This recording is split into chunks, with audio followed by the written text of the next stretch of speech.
After sweeping New Hampshire, South Carolina, and steamrolling his opponents last night in Nevada, Donald Trump has cemented his front-runner status and vows he's going all the way.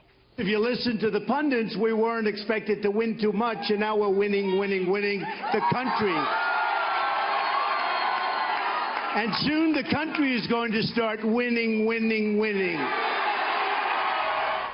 Winning is never exhausting, is it? All right, Marco Rubio beat out Ted Cruz again for second place, but both have major ground to make up if they want to stop Trump on Super Tuesday. They say they're still in it to win it. The undeniable reality that the first four states have shown is that the only campaign that has beaten Donald Trump and the only campaign that can beat Donald Trump is this campaign. We feel really good about next Tuesday. We're 6 days away. We have an organization and a good team and a good plan for every state on the map. Trump won virtually every key demographic in Nevada: Hispanics, evangelicals, also those who say they're angry with the government, and voters who want a political outsider in the White House. He addressed those victories on Fox and Friends this morning. We won with evangelicals, who I love, and we won with just about every group there is, and we won with the Hispanics, big league. We won at 46 with the Hispanics, and I've been saying that was going to happen because I'm going to bring jobs back. Okay, so some surprises perhaps, or not, but definitely some analysis is to be had at this table today. We shall. Thank you for joining us all today and at home.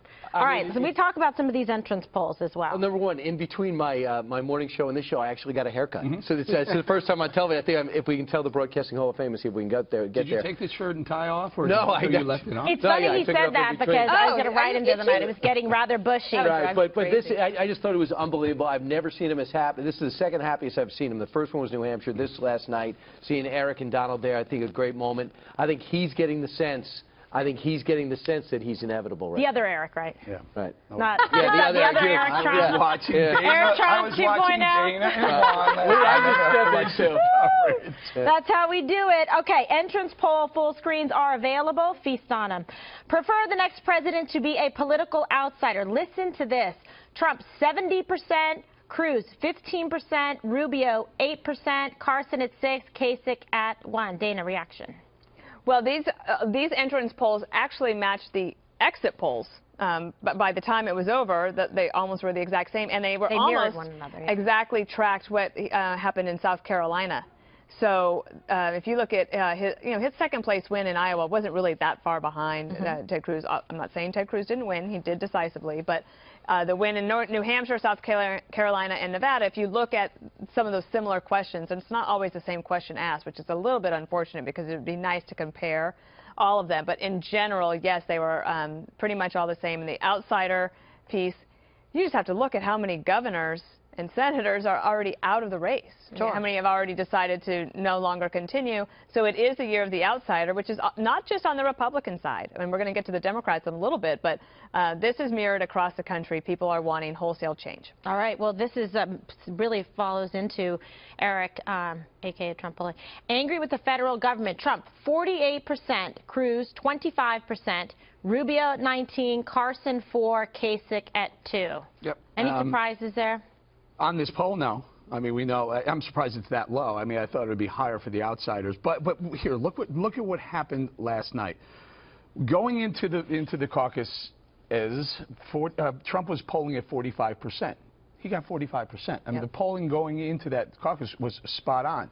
What didn't happen was people had said Trump had a 1/3 or 35% ceiling. He broke through that with 45% of the poll on a night where 75,000 people showed up, which are about 150% higher than the previous record. So there was a good section of people who showed up for the caucuses, and Trump has to be. I think he was happy because there was such a huge win with that many people showing up. Two important voting. First of all, he won every voting block, but the two important ones were. He won among Hispanics. He was running against 2 Hispanics and one among Hispanics. Like and he also won in the white evangelical vote.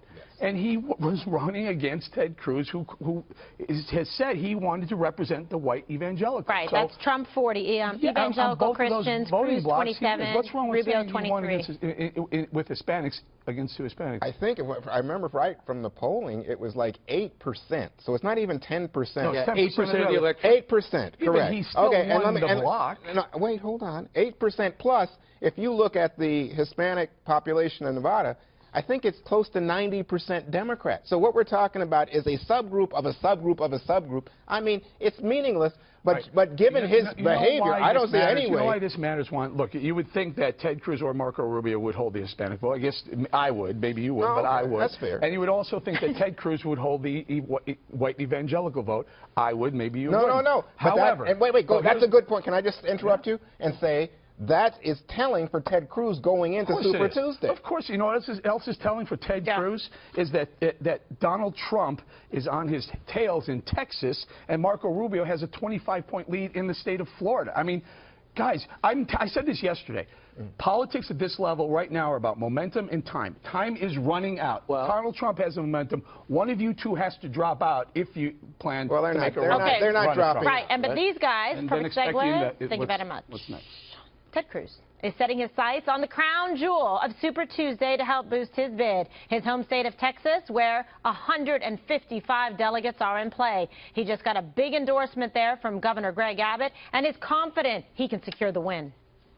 The great state of Texas now has the opportunity to stand up and speak.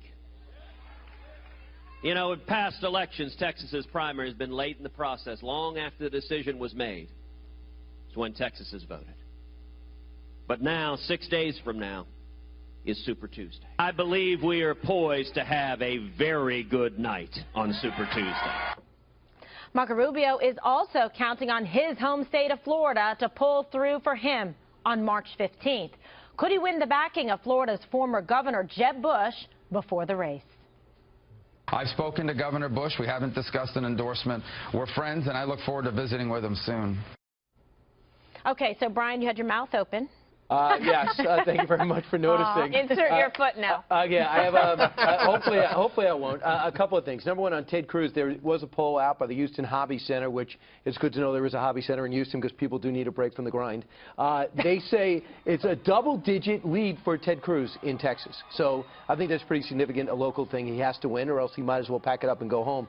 Number two is, I think it's comical that these Republicans are fighting with each other. Did you see what Kasich people were doing today? Fighting with Rubio, saying, wow, look at all the money you spent, and you came in second place, this far off the lead with only 28%. Do they understand who's leading? I've never seen a race like this. Hey, I'm going to go after the third place guy because there's a fifth place guy who's really got on my nerves. Can you go after the first place guy? It doesn't have to be personal. It doesn't have to be petty. But I believe there's a few things that are left unsaid in the Trump campaign that you can press on, one of which Mitt Romney brought up today.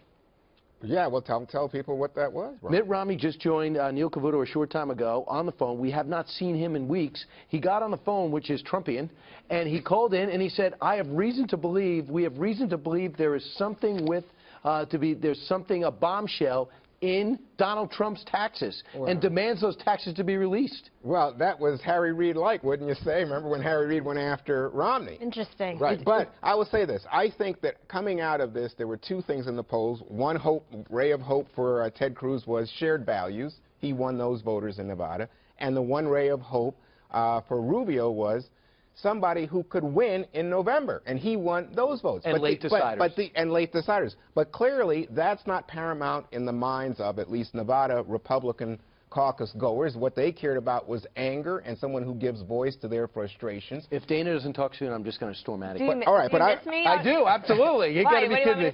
I just had an observation about last night, because if you didn't stay up as late as Juan and I had a chance to with the election coverage team, we were there from 11 to 1. We were watching the results come in, and when Donald Trump spoke, it was around 12:45. He's got a knack for timing, right? He's going to wait until that coverage is almost over, is ending at 1 o'clock in the morning. You have to respect that. And we're sitting there watching, and everyone is engaged, and they're laughing. And one of the things I thought was amazing is he's ticking through all the groups that he won.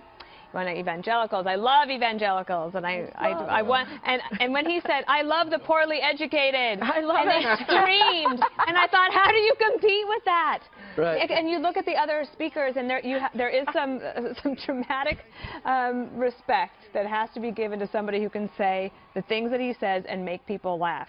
I mean, earlier this week, Kasich got in trouble for his comment about women in the kitchen. In the 70s. Nobody blinks an eye when Trump says this stuff. I love the poorly educated. Oh, my God, is he condescending like, or yes! what? I don't get it. But anyway. But they vote for him. Right. They sure, No, and that's my point. And that's his point. My point is that Trump brought new people to the party. Remember, you were talking about breaking through the ceiling, Eric? So in some ways you thought, well, maybe he took these votes from Cruz or from Rubio. But in fact, no. Oh, he almost doubled it. They almost doubled the entire record of turnout this year. And can I make one more point? Yeah. This morning, all day, I'm listening to these same pundits just in total denial. Look, he's winning. You have to figure out a way to beat him if you want to beat him. Don't keep saying it's only 1% of the population or 5% or 1 million people. He's getting 65% of the delegates. You got to change something. Time is running out. Otherwise, pack it in. Or we've been talking about this for a long time. Why didn't they see it coming before?